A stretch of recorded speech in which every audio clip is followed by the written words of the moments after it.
So far we've seen what OMAT can do in terms of recording and storing data. But now let's have a look at what OMAT can do in terms of visualizing data. So let's look at the output. What does OMAT create for you after you've entered the data? Here we have a data set similar to the one before, but this one has already data entered for one entire year. So let's have a look at what OMAT creates. You can see the output of OMAT under the reports section. We can use any of these buttons to navigate. Let's look at the data overview. This overview provides a full list of all the data points that have been entered so far. You can click any of the links to go to the section where you can actually review or edit the information. This has 148 data points, and you can see it is spread across the different categories that exist in the Eurostat methodology. All data is for 2013. Now, let's have a look at this data in a way that allows for better navigation. We can go to the data tables on the left, or if we go back to the project dashboard and we click the data tables over here. The data tables are the exact same categories, but in a way that's easy to visualize where the big ticket items are. So let's have a look at imports. When we open imports, it will show the first level of data. The first level means the main groupings that exist, one level deep. In this case, it's split out in 5 categories, and you can see the data for the year that we have over here. There is 1 year entered. And because we also enter population data, it will also show per capita information. Now, the green bars here show the size of each category relative to the total. The total down here of 15 million tons is spread over 5 categories, one of which, this one at the top, has 7 million and therefore a large green bar. This allows you to very easily see the importance of each category. You can think of this data being browsable not just by you, but also by other people.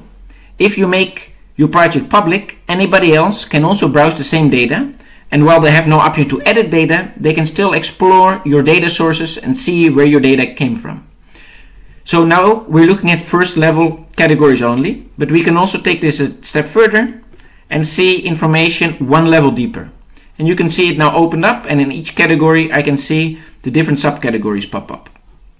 By quickly browsing it, it's very easy to identify the big items, which are over here, and I can do the same another level deeper, the third level, or if there are even more levels, I use this button to see up to any level that exists. If I now scroll through the list, I can see all the different categories and all the numbers, and when any number is a link, I can click the number, which will then bring me to the data source and information of where it came from. And if I click this, information is provided on how the calculation was done. This is clearly information that you have to provide to the user, but by explaining to other people how you made the calculation, you can make your work as transparent as possible and as reproducible as possible.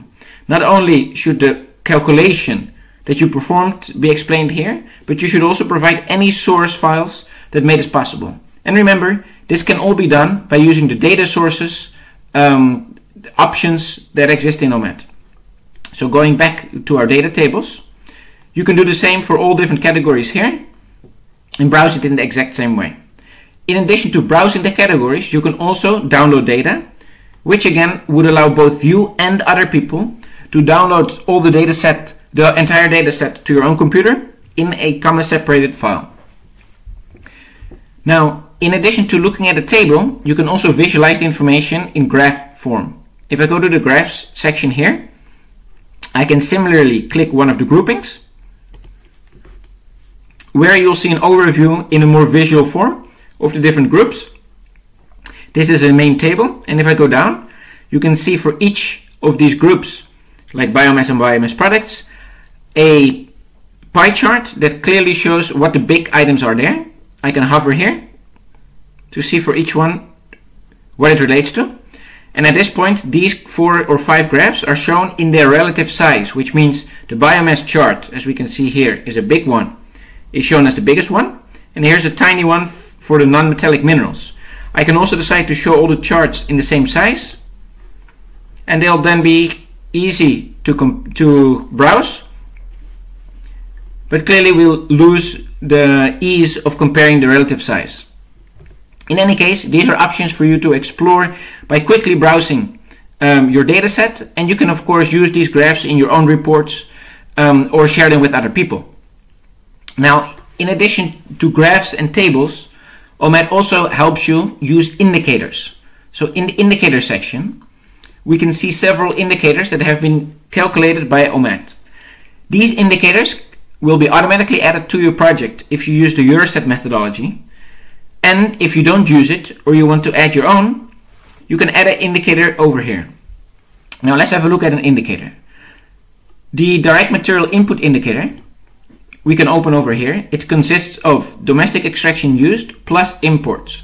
We can see the formula over here and we can see the numbers for the year of study. We can see a graph that shows the breakdown of these, and we can see a detailed formula over here. Now this is a very simple graph because it's only 1 year, but if there would be multiple years, you can see a line chart over here that shows how the direct material input varies over time. It furthermore allows you to display data for the graphs in a way that you can explore it. If I, as a user, would like to explore where this 6 million comes from, I can click the link and it brings me back to the original data. And again, I could also explore all these numbers, click on any number and go back to where this data comes from. So whenever you create indicators, they are very traceable. They are very transparent to other people, and you don't have to do anything else. You simply have OMAT calculate them for you.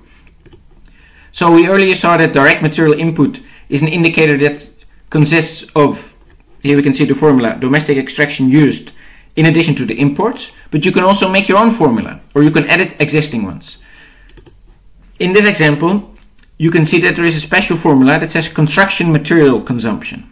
If we open this, we can see that it is a set of material groups that are added together. So it's part of imports and part of domestic extraction used. That's all related to different construction materials.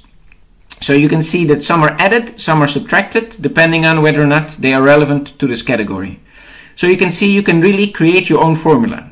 If we go here, you can see that each item here is a line item in the formula that can be removed. And I can also say, well, I would like to add from a particular category a specific material or a whole category by itself. And by clicking here, it will be added to the formula and it will be calculated automatically for you. So those are the main options when it comes to output generated by OMAT. These cover the basics of what people do in material flow analysis, and it allows you to take care of the actual data entry without having to worry about how to visualize data or how to do calculations. OMAT can do it for you, and it furthermore allows you to be very transparent about your data and share it with other people.